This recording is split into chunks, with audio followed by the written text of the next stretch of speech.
4 दिन से हम कोई वीडियो नहीं अपलोड कर पा रहे थे, इसके लिए हम आप लोगों से माफ़ी मांगते हैं, क्योंकि मेरे दोस्त का शादी था, उसी शादी में थे व्यस्त, इसलिए कोई वीडियो नहीं बना पा रहे थे और डाल भी नहीं पा रहे थे। आज से पुनः नए वीडियो नए चैप्टर के साथ हम पुनः आएंगे। चलिए आज हम क्लास 10th के मैथमेटिक्स के चैप्टर 3 लेके आए हैं, 2 चर वाले रैखिक समीकरण के युग्म। इसके पहले कुछ थ्योरेटिकल बातों को समझते हैं, उसके बाद जो है इसके चैप्टर में जाएंगे। ठीक है, नाम ही है 2 चर वाले रैखिक समीकरण। तो समझते हैं 2 चर, ये चर का मतलब क्या होता है भाई? 2 चर पढ़ना है, 2 मतलब समझे 2, मगर चर का अर्थ क्या हुआ? तो देखिए राशि 2 प्रकार के होते हैं, पहला चर राशि है, दूसरा अचर राशि। ठीक है, तो चर राशि और अचर राशि पर हम कुछ पहले चर्चा कर लेते हैं। चर राशि, variable constant, variable constant, variable quantity, ठीक है। और एक होता है अचर राशि, इसको कहते हैं कांस्टेंट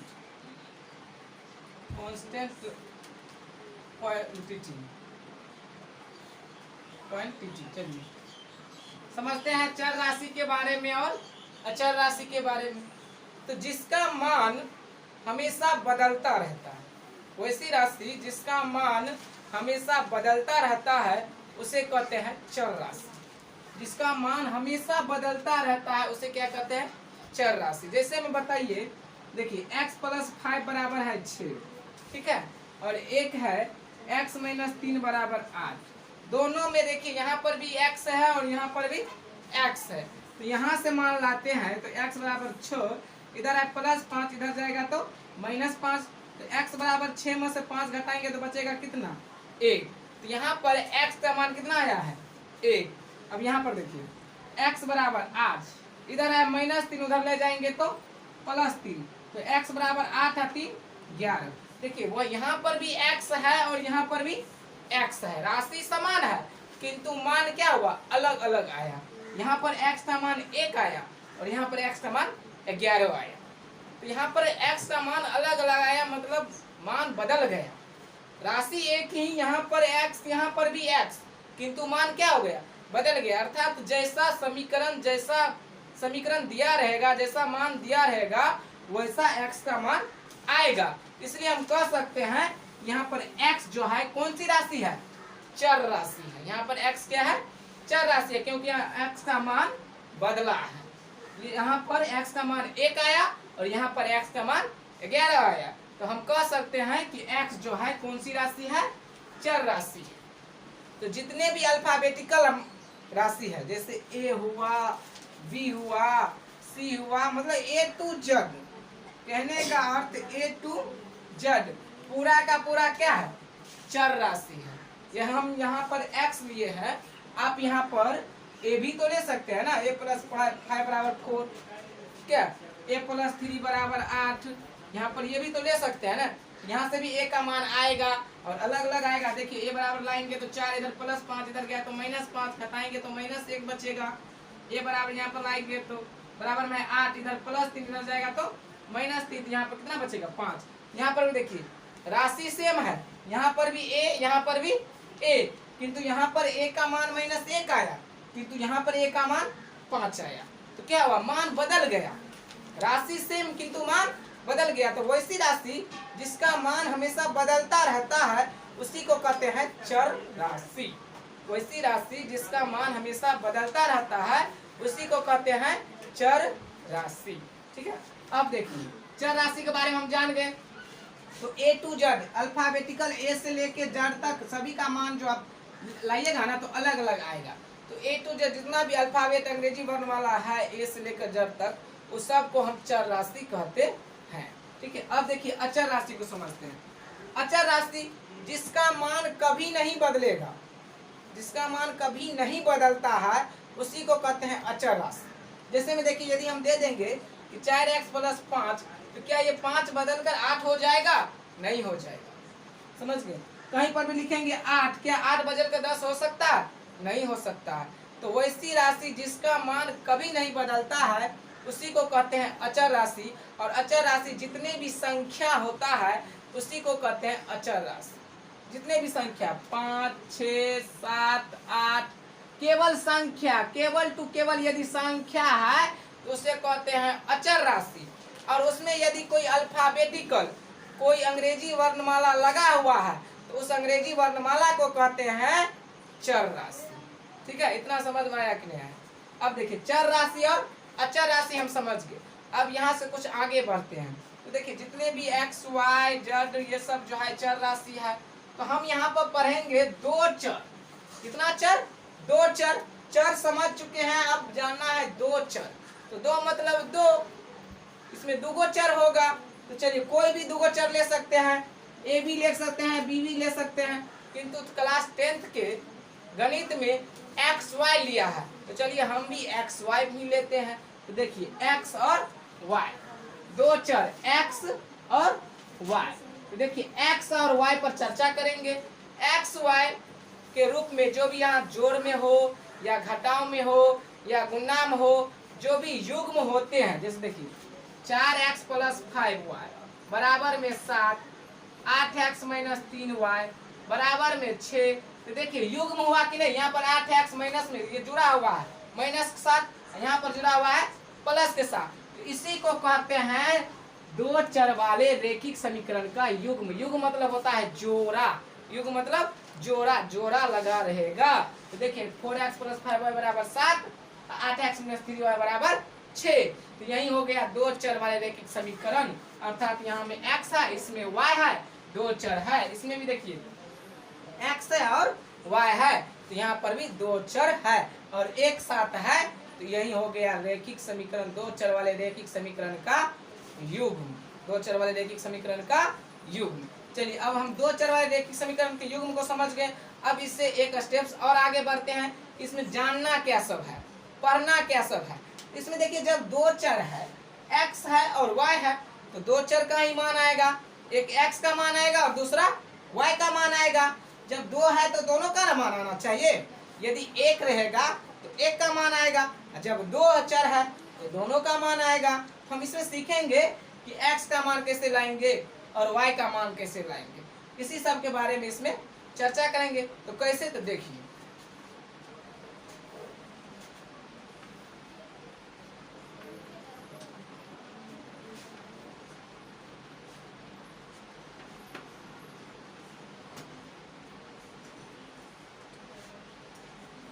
चलिए फाइनली चैप्टर 3 में हमको पढ़ना क्या सब है। चलिए इसमें दो चर वाले रेखिक समीकरण पढ़ रहे हैं, दो चर वाले रेखिक समीकरण के युग्म पढ़ रहे हैं। तो देखिए इसमें कुछ रेखाएं भी पढ़ना होता है, कुछ समीकरण निकाय भी पढ़ना पड़ता है, समझ गए? तो कुछ समीकरण निकाय पर हम चर्चा कर लेते हैं और उसके बाद चैप्टर पर चलेंगे। तो देखिए इसमें हमको समीकरण के बारे में जानना है। समीकरण, समीकरण निकाय, समीकरण निकालना सीखना है, समझ गए? समीकरण निकालना। अब देखिए समीकरण निकालना होगा, समीकरण को युग्म के रूप में लिखना होगा, तो उसमें x और y चाहिए, दोनों चाहिए। तो चलिए x और y पर चर्चा करते हैं। देखिए हम समीकरण को चार भागों में डिवाइड करेंगे। समीकरण को चार भागों में डिवाइड करते हैं। पहला विलोपन, ठीक है, दूसरा प्रतिस्थापन, तीसरा वज्र गुणनखंड और चौथा ग्राफीय या रेखिक, जिसको कहिए ग्राफीय। ठीक है, तो समीकरण को टोटल चार भागों में हमने विभाजित किए हैं। पहला विलोपन, दूसरा प्रतिस्थापन, तीसरा वज्र गुणनखंड और चौथा ग्राफीय। इन सारे समीकरण को कैसे हल किया जाता है हम पिछले वीडियो में अच्छे से पढ़ा चुके हैं कि कैसे विलोपन विधि से निकालेंगे, कैसे प्रतिस्थापन विधि से निकालेंगे, कैसे वज्र गुणनखंड विधि से निकालेंगे और कैसे ग्राफीय विधि से निकालेंगे। इन सब पर हम पिछले वीडियो में चर्चा कर चुके हैं, इसलिए इस पर हम चर्चा अभी नहीं करेंगे, इससे आगे बढ़ेंगे। अगर जो नहीं देखे हैं वो पिछले वीडियो में जा करके देख लीजिएगा। ठीक है, तो चलिए हम इससे आगे बढ़ते हैं। तो हम कुछ समीकरण निकाय जानते हैं, समीकरण निकाय के बारे में जानते हैं। हम देखिए समीकरण निकाय पढ़ना है। तो समीकरण निकाय में जो होता है, देखिए कोई रेखा है, मान लीजिए कोई रेखा है, कोई रेखा होता है कि एक दूसरे को काट देता है।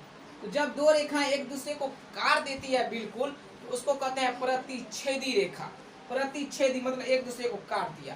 तो प्रतिच्छेदी रेखा। अब एक रेखा होता है कि दोनों एक ही दिशा में जाती रहती है, दोनों एक ही दिशा में जाती रहती है, उसे कहते हैं समांतर रेखा। कौन रेखा? समांतर रेखा। एक ऐसी होती है कि दोनों रेखा एक ही पर चलती है, एक ही पर, एक रेखा एक ही पर, दोनों पर एक ही दोनों रेखा एक ही बिंदु पर होता है, उसे कहते हैं संपाती रेखा। कौन रेखा? संपाती रेखा। तो कब समीकरण निकाय में प्रतिच्छेदी हो जाएगा, कब समांतर हो जाएगा, कब संपाती हो जाएगा, इस सारे के बारे में हम सारे समीकरण के बारे में, सारे रेखाओं के बारे में इसी चैप्टर में अध्ययन करेंगे। 2 चर वाले रैखिक समीकरण में ही अध्ययन करेंगे कुछ आगे वीडियो में। पहले हम चैप्टर 3 का जितना भी क्वेश्चन है हम उसको सोल्व करते हैं। चलिए स्टूडेंट्स, हम प्रश्नावली 3.1 का पहला सवाल आप लोग के सामने लेके आ गए हैं। देखिए सवाल क्या कहता है, पहले सवाल को पढ़िए, समझ। सवाल को यदि आप पढ़ लिए ना, यदि सवाल को आप समझ गए ना पढ़ के, तो आसानी से हल कर दीजिएगा। तो पहले सवाल को पढ़ना सीखिए। आप सवाल को एक बार में नहीं समझते हैं तो 2 बार पढ़िए, किंतु सवाल को पहले पढ़िए। यदि आप सवाल को पढ़ लीजिए, समझ लीजिए अच्छे से, तो आसानी से बन जाएगा सवाल। तो देखिए कहता है सवाल के आफ्ताब, कोई व्यक्ति है उसका नाम क्या है? आफ्ताब। कोई व्यक्ति है उसका नाम है आफ्ताब। कहता है आफ्ताब अपनी पुत्री से खाता है, मतलब आफ्ताब की बेटी होगी, पुत्री होगी, उससे वो कह रहा है, क्या कह रहा है सो देखिए। आफ्ताब अपनी पुत्री से कहता है कि 7 वर्ष पूर्व मैं तुमसे 7 गुनी आयु का था। कहता है पुत्री, मैं 7 वर्ष पूर्व जो था आपसे कितना था? 7 गुनी आयु का था। आफ्ताब अपनी पुत्री से कह रहा है कि 7 वर्ष पूर्व, मतलब 7 वर्ष पहले जो था मैं तुमसे 7 गुनी आयु का था।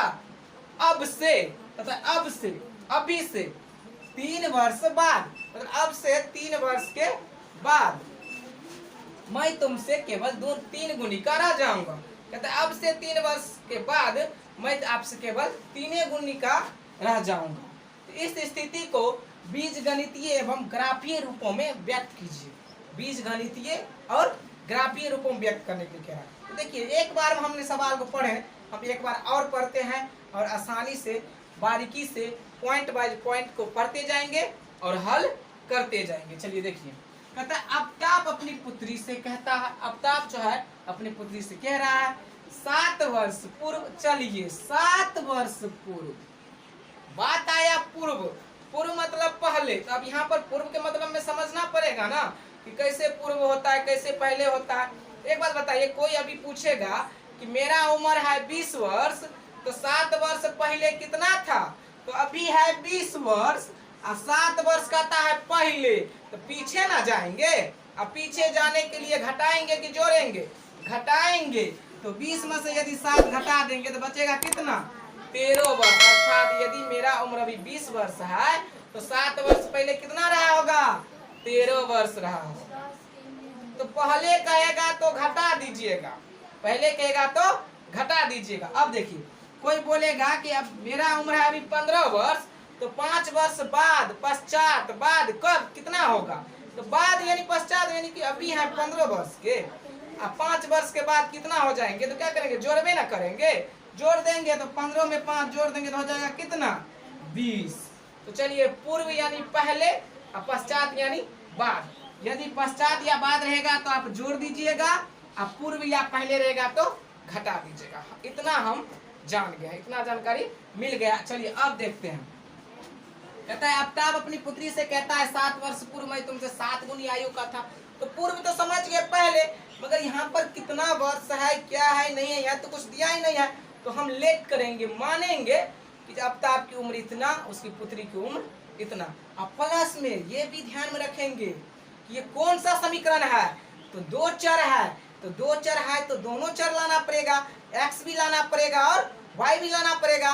तो जब भी मानिएगा तो दोनों मानिएगा, 2 आदमी, इसलिए देखिए 2 व्यक्ति भी दिया है, एक आफ्ताब और एक उसकी पुत्री। इसलिए आफ्ताब में मानेंगे x, तो पुत्री में मान लेंगे y, ऐसे करेंगे। चलिए देखिए, तो मानते हैं, माना कि आफ्ताब की उम्र, आफ्ताब की वर्तमान उम्र, या उम्र मान लेते हैं, वर्तमान उम्र या आयु कहिए या उम्र कहिए। चलिए अभी मानते हैं वर्तमान उम्र उसका x वर्ष है, नहीं पता है कितना है, मान लिए कितना x वर्ष है। तो माना कि अब अफ्ताब की पुत्री की वर्तमान आयु या उम्र, पुत्री की वर्तमान आयु, चलिए वर्तमान आयु पुत्री को मान लेते हैं y वर्ष। कहिएगा सर x y क्यों मानेंगे, दो चर वाला है, एक x तो दूसरा y मानना होगा। तो चलिए ये हो गया x वर्ष अफ्ताब की उम्र और उसकी पुत्री का हो गया y वर्ष। अब चलिए कहता है 7 वर्ष पूर्व, तो पूर्व मतलब पहले, अब पहले में क्या करेंगे, घटाएंगे, अब ये बताए हैं। तो चलिए अब 7 वर्ष पूर्व, 7 वर्ष पूर्व अफ्ताब की उम्र या आयु कहिए, अफ्ताब की आयु।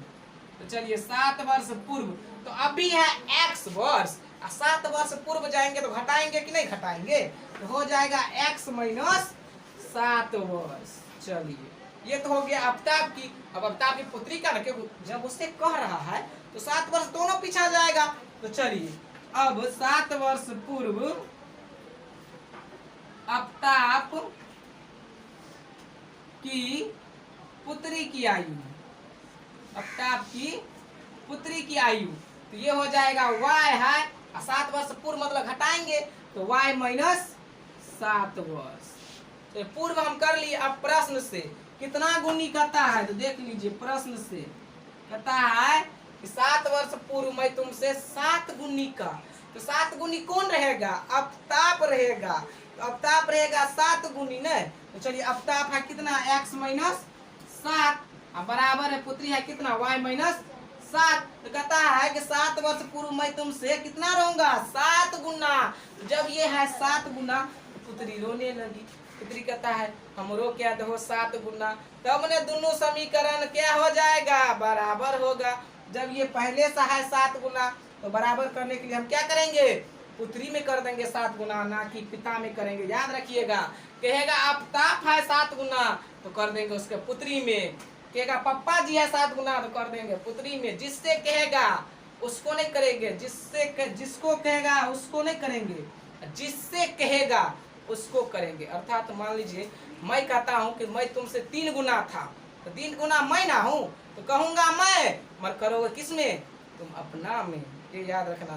तो अफ्ताब का 7 गुना मगर करेंगे इसके पुत्री में, तो कर दिए 7 गुना। समीकरण को बराबर करने के लिए, इक्वल करने के लिए, तो x माइनस 7 बराबर 7 में 22 गुना करेंगे, 7y माइनस 7 49। चलिए x चर वाला को एक जगह कर लेते हैं, इधर आए प्लस 7y, इधर आएगा तो माइनस 7y बराबर माइनस 49, यानी माइनस 7 इधर जाएगा तो प्लस 7, तो x माइनस 7y बराबर, चलिए देख लीजिए 49 में से देखिए वो माइनस में है वो प्लस में है तो घटेगा ना, 49 में से 7 घटा देंगे ना तो कितना बचेगा, 42 बचेगा, माइनस में तो माइनस 42। चलिए देखिए तो फाइनली आ गया x माइनस 7y बराबर है माइनस 42, तो x माइनस 7y इधर है माइनस 42, इधर लाएंगे तो प्लस 42 बराबर में 0। चलिए एक बात यहाँ से यहाँ तक बात हो गया, एक समीकरण आ गया कितना, x माइनस 7y बराबर प्लस 42 बराबर 0।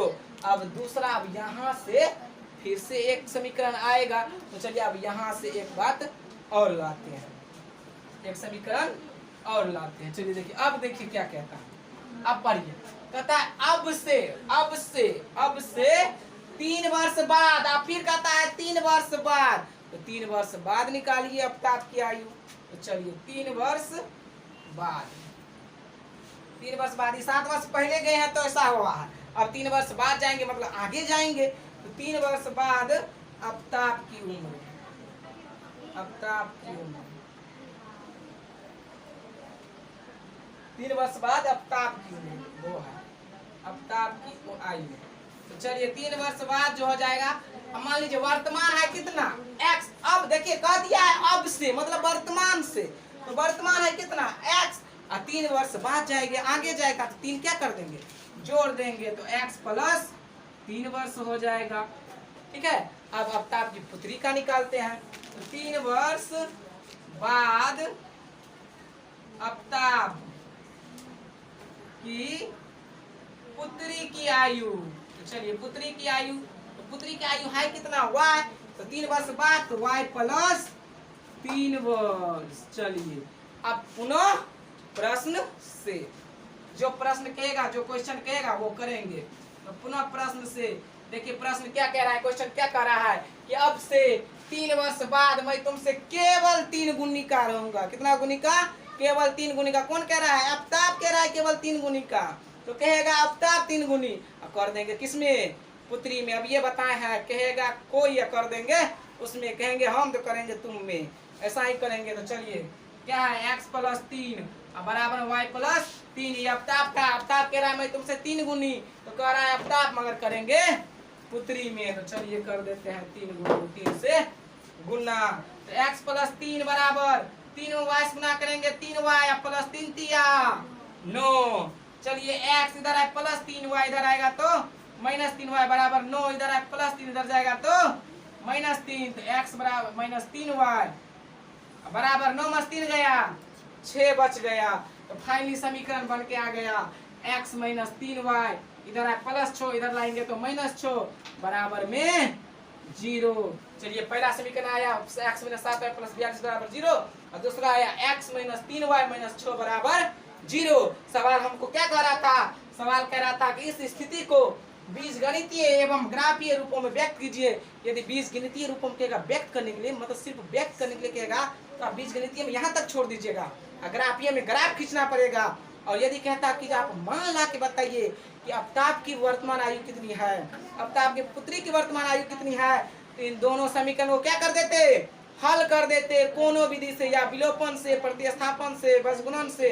नहीं यदि ग्राफीय कहता तो ग्राफीय से, यदि दोनों का मान पूछता तो मान निकाल लेते, किंतु यहाँ पर मान नहीं पूछ रहा है, यहाँ पर सिर्फ कह रहा है कि बीजगणितीय रूपों में व्यक्त कर दीजिए, मतलब बीजगणितीय रूपों में ला दीजिए। तो हमने बीजगणितीय रूपों में ला दिए। पहला आया इतना, तो पहला आया है x माइनस 7y प्लस 42 बराबर 0, और दूसरा आया x माइनस 3y माइनस 6 बराबर 0। ये हो गया बीजगणितीय रूपों में। अब इसी को हम ग्राफीय रूपों में ला करके छोड़ देंगे। यदि मान निकालने के लिए कहता तो हम अच्छे से कोई भी समीकरण को उपयोग करके मान भी निकाल देते। जब इतना कर लिए तो मान निकालने में क्या है? तो चलिए इतना बीजगणितीय रूपों में आ गया। चलिए अब हम ग्राफीय रूपों में ला करके आपको दिखाते हैं। देखिए मेरे प्यारे स्टूडेंट्स, हमने बीजगणितीय रूपों में इसको व्यक्त कर दिए हैं। पहला था x माइनस 7y प्लस 42 बराबर 0, और दूसरा x माइनस 3y माइनस 6 बराबर 0। अब इसको ग्राफीय विधि में व्यक्त करेंगे। ठीक है, सिर्फ व्यक्त करना है, सिर्फ मान नहीं लाना है वहां पर, सिर्फ व्यक्त करके छोड़ देना है। ठीक है, चलिए देखिए, अगर मान निकालने कहेगा तो कोई भी समीकरण का उपयोग कर लेंगे। कोई हम चारों समीकरण आपको सिखाए हैं, कोई भी समीकरण का उपयोग करेंगे, आसानी से ले आएंगे। चलिए देखिए ग्राफीय विधि में इसको करते हैं।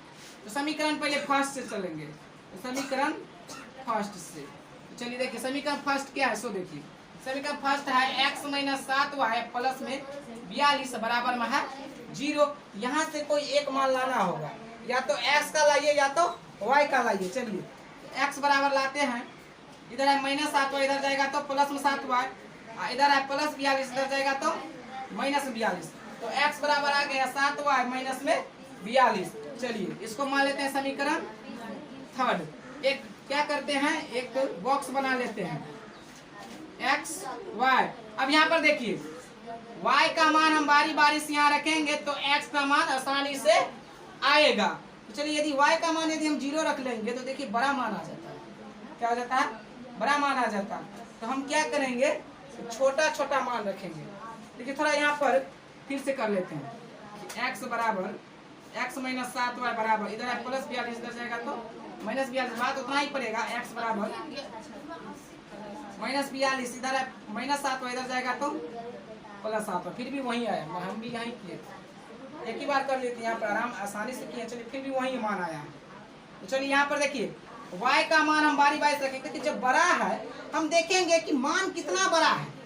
यदि मान बड़ा बड़ा होगा तो हम उस राशि का, उस वेरिएबल चर राशि का मान भी बड़ा बड़ा रखेंगे, ताकि हम कम मान आए, छोटा मान आए, ताकि हमको ग्राफ खींचने में आसानी हो। देखिए यहाँ पर माइनस 42 है, यदि हम 7 रखते हैं तो 7 7 49 आसानी से आएगा। 6 भी रखेंगे तो 7 6 के 42, 0 आएगा। तो बड़ा बड़ा रखेंगे, ऐसे ही सोच करके। तो y का मान पहले 6 है, उसके बाद y का मान रख लेते हैं 7। चलिए y बराबर 6 रखने पर, तो x बराबर -42 प्लस 7 गुना y का मान कितना रखें 6, तो x बराबर -42 प्लस 6 के 42। देखिए 42 में से 42 गया तो क्या हो गया, क्या बचा 0, क्या बचा 0, तो x का मान आ गया 0। अब y का मान कितना रखेंगे 7। चलिए पुनः y बराबर 7 रखने पर,